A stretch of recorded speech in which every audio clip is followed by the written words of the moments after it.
दोस्तों वीडियो की शुरुआत करते हैं एक बहुत ही इंटरेस्टिंग किस्से के साथ। एक बार पटियाला के महाराजा भूपेंद्र सिंह रोल्स रॉयस के शोरूम में गए और रोल्स रॉयस के टॉप मॉडल का रेट पूछने लगे। शोरूम के वर्कर्स और मैनेजर को पता नहीं था कि ये जो बंदा कार का रेट पूछ रहा है ये एक्चुअली में कौन है। शोरूम वालों ने महाराजा से कहा कि आप गलत शोरूम में आ गए महाराज, आपकी इतनी हैसियत नहीं है कि आप रोल्स रॉयस का सबसे लोएस्ट मॉडल भी खरीद पाए। ये सुनकर महाराज को बहुत ही ज्यादा गुस्सा आया और उन्होंने गुस्से में शोरूम की सारी रोल्स रॉयस गाड़ियां खरीद डाली और सबकी छत निकलवाकर उन्हें गार्बेज वैन्स यानी कूड़ा उठाने वाली गाड़ियां बना डाला। अजी ये तो बस सिर्फ एक किस्सा है महाराजा भूपेंद्र सिंह की शान और शौकत का। पिक्चर तो अभी बाकी है मेरे दोस्त। तो आइए जानते हैं इतिहास के सबसे अय्याश राजा महाराजा ऑफ पटियाला भूपेंद्र सिंह जी के बारे में। महाराजा भूपेंद्र सिंह का जन्म 12 अक्टूबर 1891 को पटियाला के रॉयल फैमिली में महाराजा राजेंद्र सिंह के घर पर हुआ था। सन 1900 में पिता की मौत के बाद भूपेंद्र सिंह को सिर्फ 9 साल की उम्र में पटियाला रियासत का राजा घोषित कर दिया गया। क्योंकि वो उस वक्त बहुत ज्यादा छोटे थे इसलिए 18 साल का होने तक उन्हें राज्य के कामकाज से दूर रखा गया और पहले उनकी पढ़ाई पूरी करवाई गई। इन्होंने अपनी पढ़ाई लाहौर पाकिस्तान के एचिसन कॉलेज से पूरी की और 1909 में 18 साल की उम्र में उन्होंने पटियाला रियासत का कार्यभार संभाला। क्योंकि उस वक्त भारत पर अंग्रेजों का कब्जा था इसलिए राजा बनने के लिए वायसराय से परमिशन लेनी होती थी। 3 नवंबर 1910 को उस समय के वायसराय ने इन्हें पटियाला के राजा के रूप में मान्यता दे दी। गद्दी संभालते ही महाराजा भूपेंद्र सिंह ने अपने अय्याशियों का सिलसिला शुरू कर दिया। इनकी सभी अय्याशियों को राइटर दीवान जर्मनी दास ने अपनी बुक महाराजा में बड़ी ही डिटेल्स में बताया। दोस्तों महाराजा ने अपनी पटियाला रियासत में लीला पैलेस नाम से एक महल बनवाया जो कि महाराज के अय्याशियों के लिए डिजाइन किया गया था। इस महल में किसी को भी कपड़े पहनकर एंटर करना अलाउड नहीं था। इस महल में महाराज ने बहुत बड़ा स्विमिंग पूल बनाया हुआ था जहां पर एक साथ 150 मर्द और औरतें नहा सकती थी। यहाँ पर महाराजा रोज अपनी प्रेमिकाओं के साथ बिना कपड़ों के आते थे, शराब पीते थे, नाच देखते थे और शॉर्ट में बात करें तो पूरी अय्याशी करते थे। महल में एक खास कमरा था जिसका नाम प्रेम मंदिर था। इस कमरे में महाराज के अलावा और किसी को भी बिना इजाजत के आना अलाउड नहीं था। इस कमरे में महाराज के भोग विलास का हर सामान मौजूद था और वो अपनी चॉइस और मूड के हिसाब से हर रोज एक नई प्रेमिका को उस प्रेम मंदिर में बुलाया करते थे।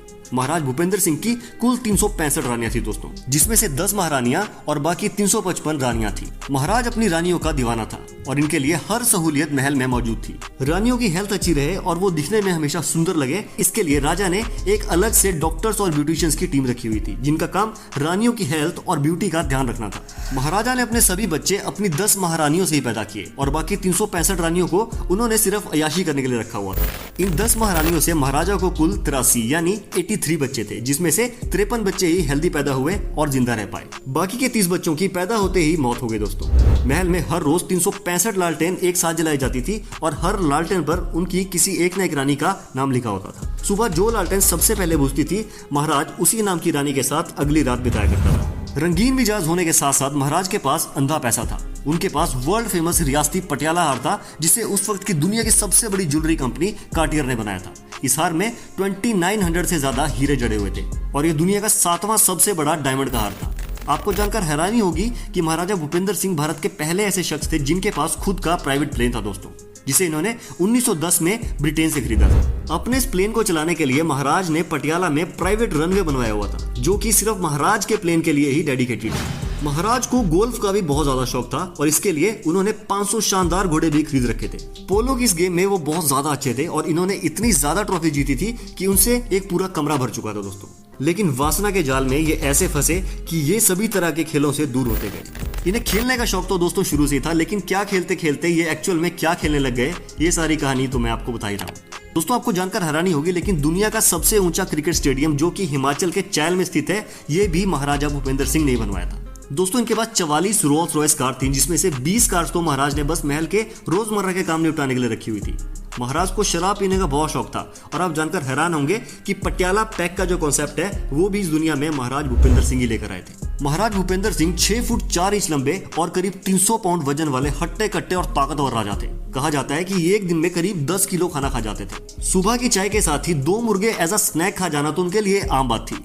पूरी तरह से हृष्ट पुष्ट हेल्दी होने के बाद भी महाराजा अपनी कामोत्तेजना को बढ़ाने के लिए कई तरह की दवाइयों का इस्तेमाल करते थे जिसमें सोने और चांदी की भस्म से बनी दवाइयां और गौरैये के दिमाग से बनी स्पेशल दवाइयां मौजूद होती थी। गर्मियों के दिनों में जब महाराज स्नान के लिए तालाब जाया करते थे तो तालाब में और उसके आसपास अपने हरम की कुछ सुंदर लड़कियों को नेकेड यानी बिना कपड़ों के खड़ा कर लिया करते थे। ये दिन रात उठते बैठते सोते जागते बस लड़कियों और शराब के नशे में चूर रहते थे। दोस्तों महाराजा के ऐसे ही एक नहीं दो नहीं बल्कि हजारों किस्से हैं जिसे अगर मैं डिटेल में एक्सप्लेन करने लगूं तो ये वीडियो कभी खत्म ही नहीं होगा दोस्तों। 23 मार्च 1938 को 46 साल की उम्र में महाराजा भूपेंद्र सिंह की डेथ हो गई। लेकिन इनकी मौत कैसे हुई, इस पर कई तरह की अलग अलग थ्योरीज है। लेकिन सबसे फेमस थ्योरी के अकॉर्डिंग अनहेल्दी लाइफस्टाइल, बहुत ज्यादा एक्टिव सेक्स लाइफ, जरूरत से ज्यादा सेक्स बूस्टर्स, एक्सेसिव एल्कोहल और बहुत ज्यादा नशे की वजह से इनके बहुत सारे ऑर्गन्स खराब हो गए, जिसकी वजह से इनकी डेथ हुई थी। खैर, इनकी मौत का कारण चाहे कुछ भी रहा हो, लेकिन ये जितने साल भी इस दुनिया में रहे, इन्होंने खूब ऐशो आराम की जिंदगी बिताई, जो कि कुछ लोगों को बहुत ज्यादा अच्छी भी लग सकती है, लेकिन कुछ लोगों को बहुत ज्यादा ऑफेंड भी कर सकती है। आपके इस पर क्या विचार है दोस्तों, हमें कमेंट सेक्शन में जरूर बताइएगा।